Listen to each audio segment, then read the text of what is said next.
오늘의 영상은 저주파수 난청이 왜 보청기 피팅에 어려운지, 그리고 이러한 청력에는 어떤 조건을 갖춘 보청기가 도움이 될 수 있는지도 한번 같이 알아보도록 하겠습니다. 안녕하십니까. 히어링허브 잠실센터 원장 소현호 정능사입니다. 자, 오늘은 이제 보청기 상담을 하다 보면 유독 소리 조절이 좀 어렵고 착용 후에도 보청기 적응하는 데 있어서 조금 시간이 많이 필요한 청력 유형이 있습니다. 그 청력에 대해서 좀 설명을 드리려고 하는데요. 이제 바로 저주파수 난청입니다. 보청기를 착용한 뒤에 이런 말씀을 많이들 하십니다. 보청기를 꼈더니 소리는 엄청 커졌는데 너무 웅웅거린다. 그리고 동굴 안에서 말하는 것처럼 엄청 울린다. 그리고 주변 소음이 너무 커지고 정작 말소리는 잘 못 알아듣겠다 라고 하시는 분들이 있는데, 이런 불편함은 단순히 보청기를 적응하지 못해서 생기는 문제만은 아닐 수 있습니다. 그래서 저주파수 난청의 특성을 이제 고려하지 않고 이제 낮은 소리를 무조건 키우게 되면 이렇게 조금 말소리가 너무 답답하고 불분명하게 들릴 수가 있습니다. 그래서 오늘의 영상은 저주파수 난청이 왜 보청기 피팅에 어려운지, 그리고 이러한 청력에는 어떤 조건을 갖춘 보청기가 도움이 될 수 있는지도 한번 같이 알아보도록 하겠습니다. 먼저 저주파수 난청이 무엇인지 알아보겠습니다. 난청이라고 하면 이제 보통 높은 음, 즉 고음이 잘 안 들리는 모습을 많이 생각을 하실 텐데, 쉽게 말해서 여성 목소리나 아이들 목소리, 바람 소리에 관련된 자음들이 잘 구분이 안 되는 경우입니다. 그런데 저주파수 난청은 이와 반대에 가까운 형태입니다. 낮고 굵은 소리, 쉽게 말해서 저주파수 부분에 이제 치중이 많이 되어 있는 모음 부분이 약하게 들립니다. 아, 어, 오, 우 같은 모음은 이제 말소리 크기와 중심을 만들어 주게 됩니다.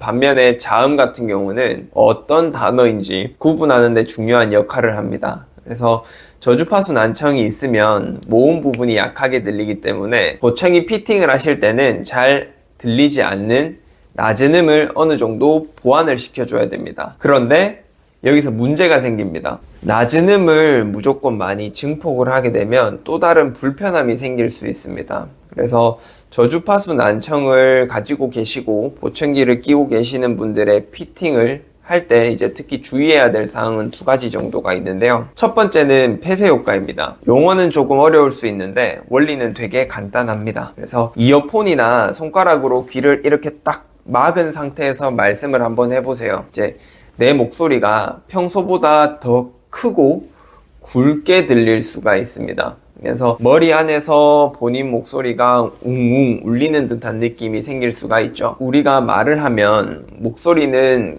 공기 중으로만 전달되는 것은 아닙니다. 우리 몸에 이제 턱이랑 머리뼈를 통해서도 진동이 전달됩니다. 귀가 열려 있을 때는 이런 낮은 진동이 어느 정도 밖으로 빠져나가게 되는데, 귓속형 보청기가 웨이더를 꽉 막으면 낮은 진동이 귀 안에 갇히게 됩니다. 그 결과 내 목소리가 필요 이상으로 크고 답답하게 들릴 수 있습니다. 그래서 저주파수 난청이 있는 분은 이미 보청기를 통해 낮은 음을 증폭하고 있는데, 거기에다가 보청기로 귀를 막으면서 발생하는 울림까지 더해지면 불편함이 더욱 커질 수 있습니다. 그래서 착용하시는 분들이 이렇게 표현을 많이 하세요. 통 안에서 말하는 것 같다. 제가 말할 때마다 머리가 울려요. 다른 사람 목소리보다 제 목소리가 더 크게 들린다. 이런 반응 자체가 반복된다면 적응 기간의 문제라고만 볼 수는 없습니다. 그래서 보청기가 귀를 얼마나 막고 있는지 확인을 해야 되고, 그리고 보청기에 있는 환기구의 크기는 적절한지, 그리고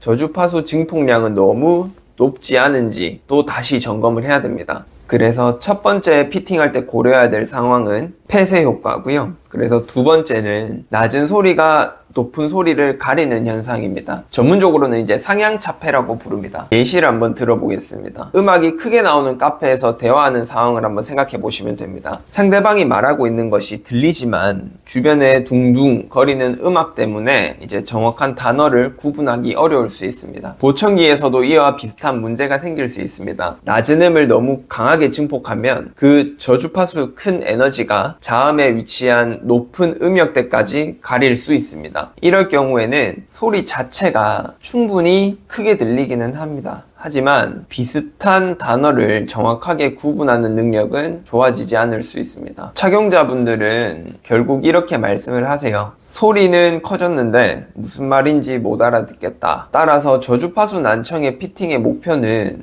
단순히 저음을 크게 만드는 것이 아니라 이제 모음의 힘은 필요한 만큼 살려주고 이제 자음 자체가 그 저음에 묻히지 않도록 균형을 맞춰야 합니다.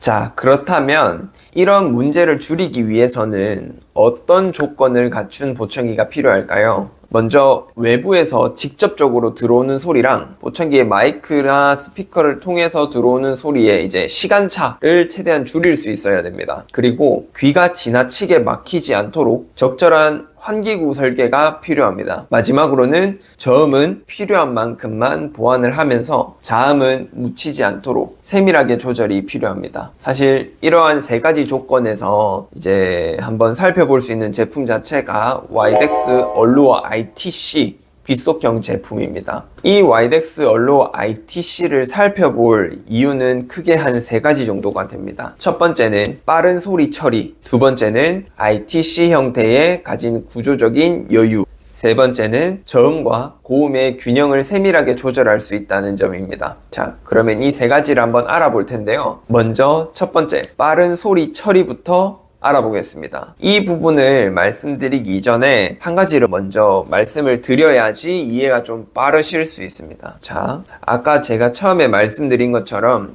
귓속형을 귀에 맞게 되면 본인이 말씀하실 때 목소리가 울린다라고 말씀을 드렸어요. 그 울리는 증상을 많이 줄이기 위해서는 보청기에 환기구, 벤트라는 거를 설계를 해야 됩니다. 그 방금 말씀드린 환기구가 크게 설계된 보청기는 그 환기구를 통해서 외부의 소리 일부가 귀 안쪽으로 직접적으로 들어오게 됩니다. 동시에 그 같은 소리가 보청기의 마이크와 신호 처리를 거쳐서 보청기로도 전달이 됩니다. 그래서 벤트로 들어오는 소리 그리고 마이크를 통해서 보청기로 들어오는 소리 사이에 미세한 시간 차이가 생겨버리면 소리가 겹치거나 울리는 것처럼 느껴질 수 있습니다. 예를 들자면 마치 두 사람이 한꺼번에 아주 짧은 시간 차이를 두고 같이 말하는 경우랑 비슷합니다. 그래서 이 과정에서 중요한 기능은 사실 와이덱스에서 가장 중요한 기능이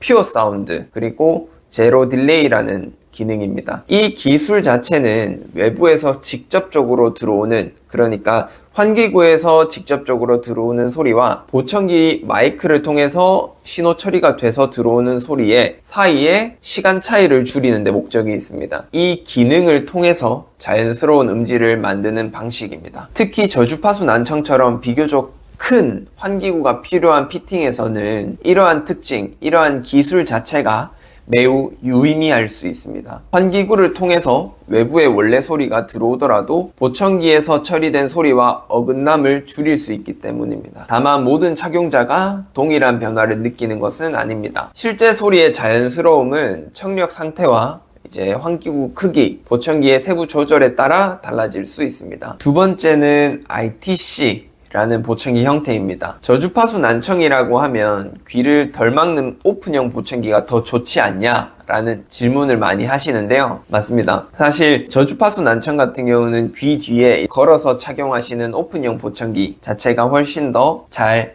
맞다라고 말씀을 드릴 수 있는데 사실 모든 분들이 오픈형 보청기, 귀걸이형 보청기를 원하시는 건 아닙니다. 상담을 하다 보면 이제 안경을 끼신다거나 마스크를 좀 자주 끼시는 분들이 간섭이 너무 많이 된다고 좀 불편해 하시는 부분도 많습니다. 그래서 귀 뒤에 걸어서 보이는 것 자체도 조금 부담스러워 하시는 분도 있고요. 이런 이유 때문에 귓속형 보청기를 선호하고 어쩔 수 없이 선택을 하시는 분도 계셔요. 귓속형 보청기 중에서도 아주 작은 IRC, CRC는 외부에서 잘 안 보인다는 장점이 있습니다. 그런데 사실 크기가 작은 만큼 보청기를 설계할 때 내부 공간도 제한적인 부분이 되게 많습니다. 그래서 귀환을 울림을 좀 줄여주는 아까 말씀드린 환기구, 이제 벤트를 설계하는 데 있어서 제한이 많이 있다라고 보시면 됩니다. 반면에 ITC 같은 경우는 초소형 기속형보다는 크기가 조금 크다 보니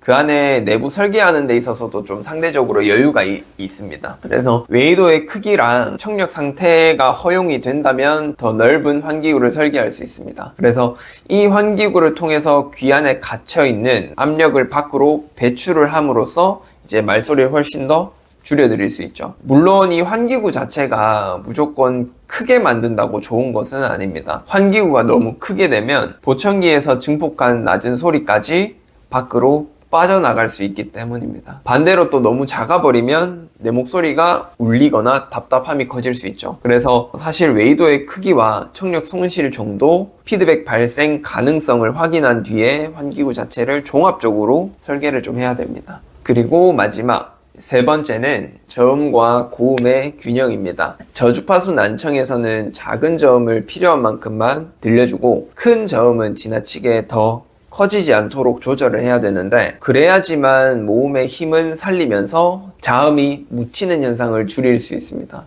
조금 예를 들어 말씀을 드리면 작은 소리의 모음은 잘 들리도록 보완을 해야 되고 자동차 엔진이나 에어컨처럼 계속 들어오는 낮은 소리는 지나치게 불편하지 않도록 조절을 해야 됩니다. 그래서 중요한 것은 단순한 볼륨이 아닙니다.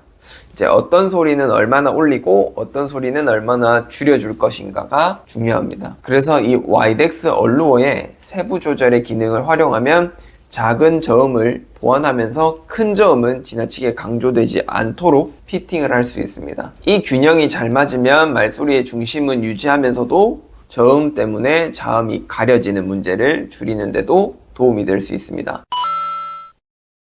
그래서 이제 총 정리 한번 하자면 와이덱스 얼루어 ITC의 특징을 한번 말씀을 해드리겠습니다. 첫 번째, 퓨어 사운드, 제로 딜레이, 즉 빠른 신호 처리를 통해서 소리 자체를 자연스럽게 들리게 한다. 둘째, 초소형 기속형보다는 환기구 설계할 수 있는 공간이 비교적 넓습니다. 그리고 마지막 셋째, 저음과 고음의 균형을 세밀하게 조절할 수 있습니다. 오늘 내용을 한번 정리해 보겠습니다. 저주파수 난청은 낮은 음이 잘 안 들린다고 해서 저음만 크게 증폭하는 청력이 아닙니다. 귀가 막히면서 생기는 폐쇄 효과를 줄여야 되고요. 과도한 저음이 자음을 가리지 않도록 세밀하게 조절해야 됩니다. 사실 좋은 보청기를 선택하는 것보다 더 중요한 거는 정확한 청력 검사와 피팅입니다. 이제 청력 검사 결과만 보는 것이 아니라 어음 인지도와 웨이도 형태, 환기구 크기, 시리 측정 결과까지도 함께 확인해야 됩니다. 보청기를 착용한 뒤에 소리는 커졌는데 계속 웅웅거린다거나 내 목소리가 지나치게 울린다면 무조건 참고 사용하시면 안 됩니다. 그래서 보청기 형태와 환기구 크기 그리고 저주파수 증폭 설정을 다시 점검을 한번 해보시는 걸 추천드립니다. 자, 그래서 지금까지 히어링허브 잠실센터 원장 소윤호 청능사였습니다. 영상이 도움이 되셨다면 구독과 좋아요 부탁드리고요. 궁금한 내용이 있으시면 댓글로 남겨주십시오. 감사합니다.